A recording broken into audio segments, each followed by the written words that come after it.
क्या कभी आपने सोचा है जिस कविता पर दुनिया तालियां बजाती है उसी कविता का रचनाकार अपनी भावनाएं बेचने पर क्यों मजबूर हो जाता है? जब कला बाजार की वस्तु बन जाए, जब शब्दों की भी कीमत लगने लगे, तब जन्म लेती है गीत फरोश जैसी तीखी व्यंग्य कविता। यह सिर्फ एक कविता नहीं, समाज के उस कड़वे सच का आईना है जहां कलाकार की संवेदनाएं बिकती हैं और दुनिया उसे सिर्फ तमाशा समझकर देखती है। तो आइए समझते हैं गीत फरोश कविता का दर्द, व्यंग्य और वह गहरा संदेश जो आज भी हमारे समाज पर उतना ही स्टिक बैठता है। चलिए देखते हैं भवानी प्रसाद मिश्र जी की गीत फरोश कविता। सबसे पहले गीत फरोश कविता का थोड़ा परिचय देख लेते हैं। गीत फरोश नाम से प्रथम काव्य संग्रह भवानी प्रसाद मिश्र का, जो 1956 ईस्वी में प्रकाशित हुआ था।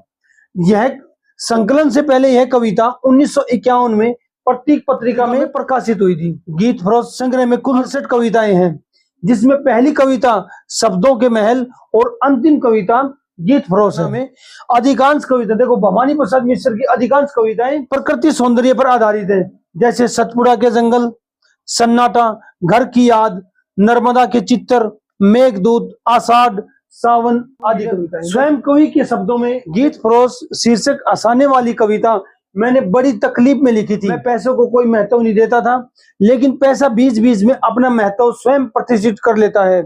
मुझे अपनी बहन की शादी करनी थी, मेरे पास नहीं था, पैसा उनके पास नहीं था, तो मैंने कलकत्ते में बन रही फिल्म के लिए गीत लिखे। गीत अच्छे लिखे गए, लेकिन मुझे इस बात का दुख था कि मैंने पैसे लेकर गीत लिखे। गीत फरोश कविता कवि कर्म के प्रति समाज और स्वयं कवि के बदलते हुए दृष्टिकोण को उजागर करती है। व्यंग्य के साथ साथ इसमें वस्तुस्थिति का मार्मिक निरूपण। यह प्रयोगशील कविता के आरंभिक दौर की एक महत्वपूर्ण बहुचर्चित मनुष्य के लिए जो साधना का विषय है, वह उसकी जीविका का विषय नहीं होना चाहिए। कविता तो अपने इच्छा से लिखी जाने वाली चीज है, अपनी इच्छा से लिखी जाती है कविता। तो भवानी प्रसाद जी को इस चीज का अफसोस है। जिस प्रकार एक फेरी वाला अपना सामान बेचता है बाजार में घूम घूम कर, वैसे ही कवि यहाँ पे अपनी कविता बेच रहा है फेरी वाले की तरह ही। देखिए, यह कविता फेरी वाले को आधार बनाकर व्यंग्यात्मक शैली में रची गई है। कविता के आरंभ में यह स्पष्ट हो जाता है कि बदलते समय और समाज की कविता खरीदी बेचे जानी वस्तु हो गई है। कवि कहता है कि मैं गीत बेचता हूँ और ग्राहक की मर्जी के अनुसार तरह तरह के और किस्म किस्म के गीत बेचता हूँ। चलिए देखते हैं, अब लाइन बाय लाइन समझते हैं इसको क्या बताया इसमें। कवि कहता है, जी हाँ हजूर, मैं गीत बेचता हूँ, मैं तरह तरह के गीत बेचता हूँ, मैं किस्म किस्म के गीत बेचता हूँ। कवि यहाँ स्पष्ट कर देना चाहते हैं कि कविता खरीदी बेची जाने वाली चीज हो गई है। वे विवश होकर फेरी वाले की शैली में गीत बेचने की बात करते हैं। कहते हैं, मैं गीत बेचता हूँ, ग्राहक की मर्जी के अनुसार तरह तरह के गीत बेचता हूँ। यहाँ पे किस्म किस्म मतलब प्रकार प्रकार के गीत बेचता हूँ। चलिए आगे देखते हैं और क्या बताया। जी माल देखिए, दाम बताऊंगा, बेकाम नहीं काम बताऊंगा। कुछ गीत लिखे हैं मस्ती में मैंने, कुछ गीत लिखे हैं पस्ती में मैंने। यह गीत सख्त सरदर्द बुलाएगा, यह गीत पिया को भी पास बुलाएगा। कवि शुद्ध व्यवसायिक स्वर में कहता है, पहले गीत देख लो, बाद में दाम बतला दूंगा। यह गीत निरर्थक नहीं है, इनकी उपयोगिता भी बतलाई जा सकती है। यह गीत ऐसा है जो सख्त सिर दर्द को भी दूर कर देगा। सख्त दर्द जो जिसके सिर में दर्द है उसको भी खत्म कर देगा, गायब कर देगा। यह गीत ऐसा भी है जो पिया को भी पास बुला देगा। पस्ती मतलब बोलते निराशा में, उदासी भरे में, और बेकाम मतलब वैर। चलिए आगे और देखते हैं क्या बताए हैं। जी पहले कुछ दिन शर्म लगी मुझको, पर पीछे पीछे अकल जगी मुझको। जी लोगों ने तो बेच दिए ईमान, जी आपने हो सुनकर ज्यादा हैरान। मैं सोच समझकर आखिर अपने गीत बेचता हूँ। देखो यहाँ पे क्या कह रहे हैं, देखो ईमान का मतलब क्या बताया यहाँ पे, सच्चाई या धर्म। अपनी जरूरत की चीजों के चक्कर में ईमान भी बेच देता है इंसान, इतना लालची हो गया, उसके बारे में बताया। कवि अत्यंत नाटकीय लेकिन सहज ढंग से कहता है कि पहले जब मैं गीत बेचना आरंभ किया था तो मुझे शर्म आई, लेकिन बाद में बुद्धि आ गई। जहां लोग अपनी भौतिक वस्तुओं को लेकर अपना ईमान तक बेच डालते हैं, वहां गीतकार एक गीत क्यों नहीं बेच सकता? इसमें कोई हैरान होने वाली बात नहीं है। मैं सोच समझकर गीत बेचता हूँ। गीत बेचने का अर्थ अपनी कलम की स्वतंत्रता को कुछ पैसे के लिए बेचना है। चलिए आगे देखते हैं और क्या। यह गीत सुबह का है, गाकर देखें, यह गीत गजब का है, ढाकर देखें। यह गीत जरा सुने में लिखा था, यह गीत वहां पुणे में लिखा था। देखो यहाँ पे गजब ढाना मतलब क्या है, आश्चर्यचकित कर प्रभाव छोड़ देना। सूने में मतलब एकांत में, वीराने में बैठ के लिखा था। देखो यह गीत सुबह का है, इसे गाकर तो देखो, दिन की शुरुआत बहुत अच्छी हो जाएगी।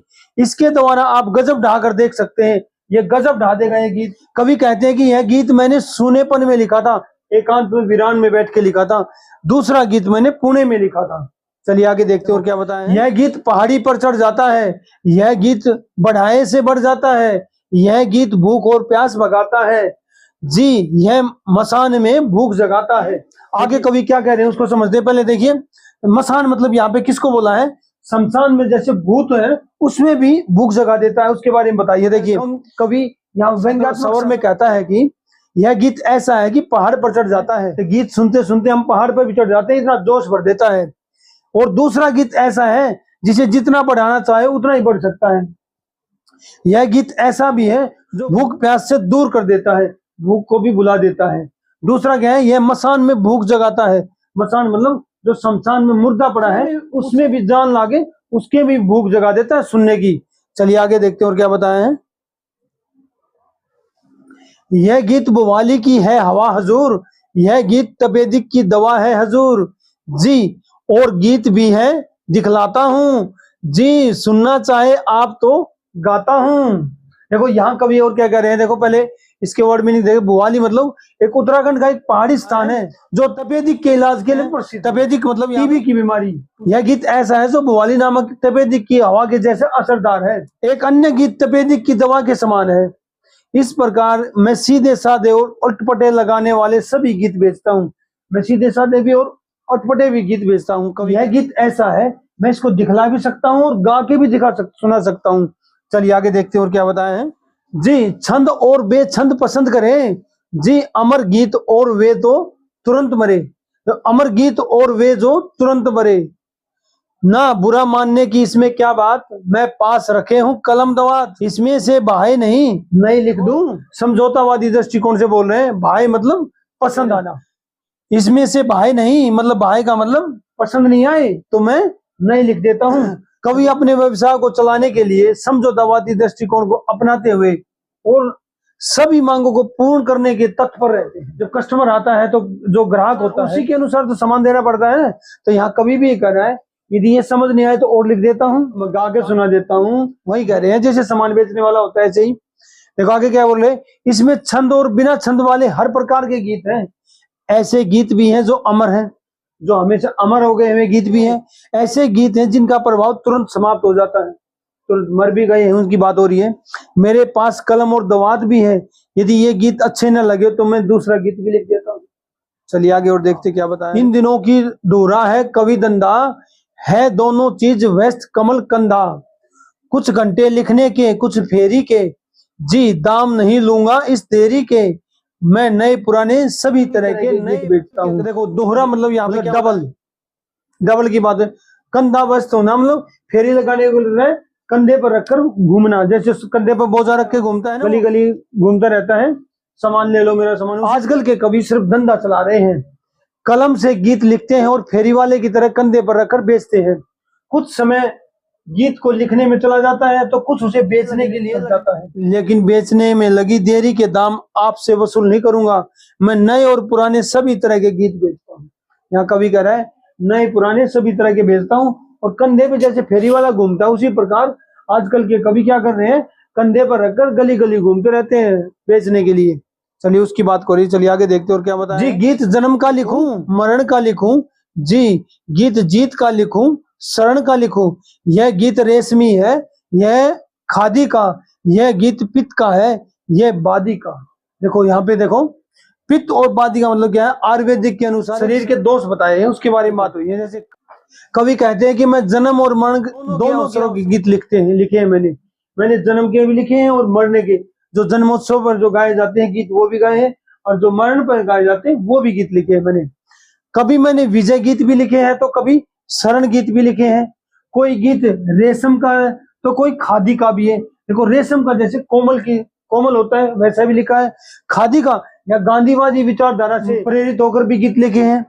कोई पित्त का है तो कोई वादी गीत का। कुछ गीत पित्त को दर्शाने वाले, जैसे क्रोध उत्पन्न हो जाता है उसको भी दर्शाने वाले गीत भी हैं, उनके बारे में बताया। चलिए आगे देखते हैं और क्या बताया है। कुछ और डिजाइन भी है। ये इल्मी, यह लीजिए चलती चीज नहीं फिल्मी, यह सोच सोच कर मर जाने का गीत, यह दुकान से घर जाने का गीत।